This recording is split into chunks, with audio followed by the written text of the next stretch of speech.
burdens down.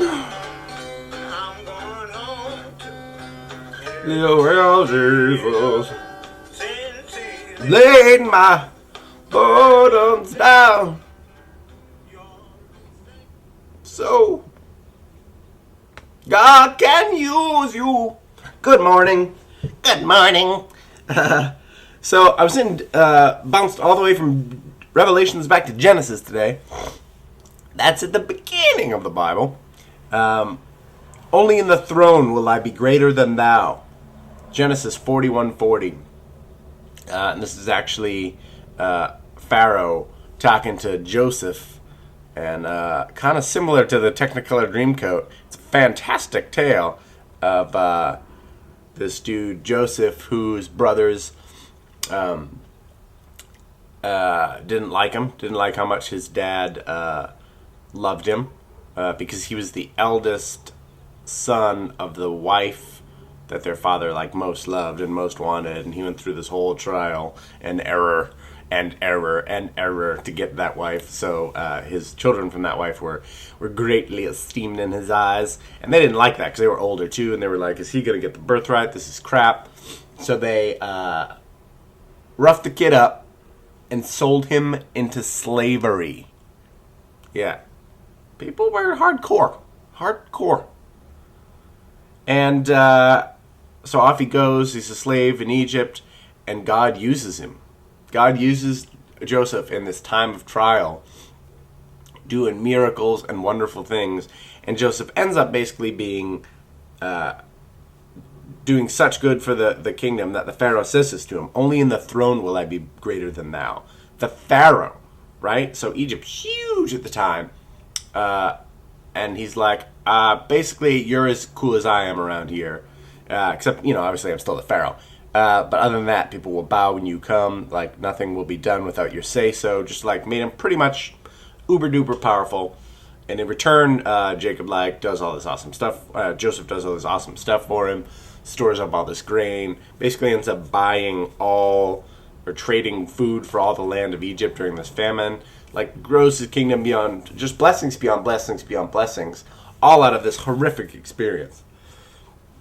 Now, for me, that was immediately speaking to my, very meager in comparison time of trial that I've kind of been going through, just financially and so forth. But God has been good and just buoying me. And I'm not, bummed out, man, I don't have a job, none of that. I've just been leaping into every day and just doing and haven't run out of energy for it. The only time I get frustrated when things run afoul is sort of that portion of myself which is me, because every bump in the road, whether monumental or small or continual or momentary, is always an opportunity to reflect God's love and to consecrate yourself further into faith in Him. And so that's been just such a significant part of my struggle, this struggle around. We all go through times of trial. And this time of trial around, I just have been relying on Him more than ever. And man, what a blessing. It's the best. It's the best. He lets me down. Never. I don't really try to let myself down that much, but I let down even myself, who I would naturally be inclined to love and treat well. But God is so good. Raising us up to His height, almost to in the throne will I be greater than thou. He's still God, but He's I've named you sons and daughters in my kingdom. For what? For almost, I'm just sometimes I'm for no good reason. Where is you? This is not logical, God. I don't know that we deserve this. I don't know that I deserve this. He's nah, you don't. Doesn't matter. Love you like crazy. So that, amongst any time of trial, is going to buoy the heck out of me. And it's so funny because in my whole devotion to actually talk more about the covenant of our bodies, but I didn't really completely understand how that connected to the verse. So I sort of prayed about that too, just about God working, that God does not want to just work in your spirit, but actually your body. And I know you've heard it probably before because we live in a Western world, but that in Christianity, Christ taught us that the body is a temple of the Holy Spirit. And Jesus came to deliver this essence of God to us in a more complete way than even the law. Although the law illuminates certain things about I think what God finds favor in, what He doesn't find favor in, and that my body is meant to be a temple. And I'm working on that too. That's the funny part too. Throughout this whole time of trial, that actually has been happening as well. Maybe not so much in the last week or so, but I'm going back today.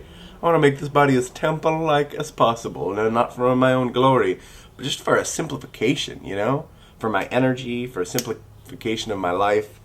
But that also means to not use your body for things that God does not find favor in. And I'm still figuring that whole schematic out. There's certain things that are quite specifically prescribed, and then the rest I just got to learn. So God, teach me. Yeah, I don't know. That's it. No questions. Love to all. Good morning. Happy Thursday.